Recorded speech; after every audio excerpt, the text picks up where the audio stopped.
High court judge ಒಬ್ಬರ honey trap ಕೂಡ ಆಗಿದೆ. ಕಾಂಗ್ರೆಸ್ ನಾಯಕರೇ ಜಡ್ಜ್ ಹನಿ ಟ್ರ್ಯಾಪ್ ಬಗ್ಗೆ ಹೇಳಿದ್ದಾರೆ. ಕಾಂಗ್ರೆಸ್ ವಿರುದ್ಧ ಯತ್ನಾಳ್ ಮಾಡಿರುವಂತಹ ಗಂಭೀರವಾದ ಆರೋಪ ಇದು.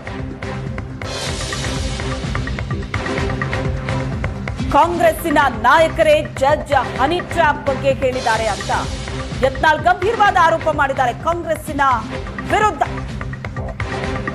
ಕರ್ನಾಟಕದಲ್ಲಿ 2 ಸಿಡಿ ಫ್ಯಾಕ್ಟರಿಗಳು ವರ್ಕ್ ಆಗ್ತಾ ಇದೆ.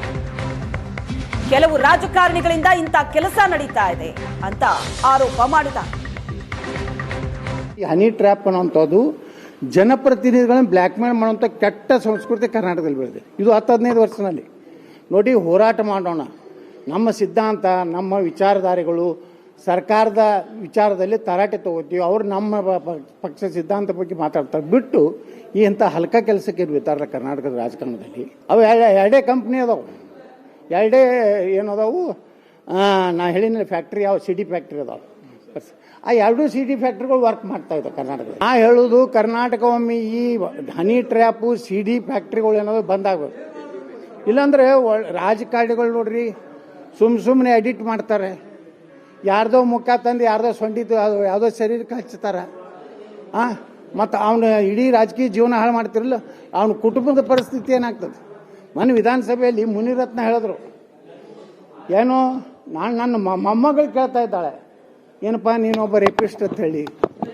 ಅಂದರೆ ಯಾವುದು ನೋಡಿ, ಅವ್ರು ಮಾಡ್ಯಾರೋ ಬಿಟ್ಟಾರೋ ನ್ಯಾಯಾಲಯ ಇದೆ, ವ್ಯವಸ್ಥೆ ಇದೆ.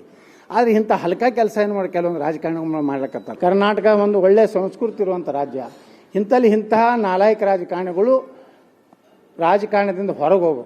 ಇಂಥವ್ರು ಮುಖ್ಯಮಂತ್ರಿ ಆಗಬಾರ್ದು. ಇಂಥವ್ರು ಮುಖ್ಯಮಂತ್ರಿ ಆದ ಕರ್ನಾಟಕದ ಅಲ್ಲಿಂದ ಬರೀ ಸಿಡಿ ಫ್ಯಾಕ್ಟ್ರಿಗಳೇ ಆಗ್ತಾವೆ ಎಲ್ಲ ಕಡೆ. ಸಿಡಿ ಫ್ಯಾಕ್ಟ್ರಿಗೆ ಒಬ್ಬ ಸಚಿವ ಸಂಪುಟದ ಕ್ಯಾಬಿನೆಟ್ ದರ್ಜೆ ಕೊಡಬೇಕಾಗ್ತದೆ. ಇನ್ನೂ ಒಂದು ಮುಂದೆ ಹೋಗಿ ಆದರೆ ಹೈಕೋರ್ಟ್ ಜಡ್ಜ್ಗಳದು ಟ್ರ್ಯಾಪ್ ಆಗಿದೆ ಅಂತಿದೆ. ಅವ್ರು ಹೇಳ್ತಾರೆ, ಅವರು ಕಾಂಗ್ರೆಸ್ನವ್ರು ಹೇಳೋದು, ನಮಗೆ ಐತೋ ಬಿಟ್ಟಾಗ ಗೊತ್ತಿಲ್ಲ.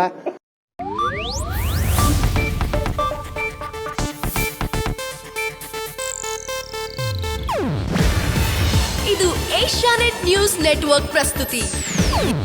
ನೀವು ನೋಡ್ತಿದ್ದೀರಾ ಏಷ್ಯಾನೆಟ್ ಸುವರ್ಣ ನ್ಯೂಸ್.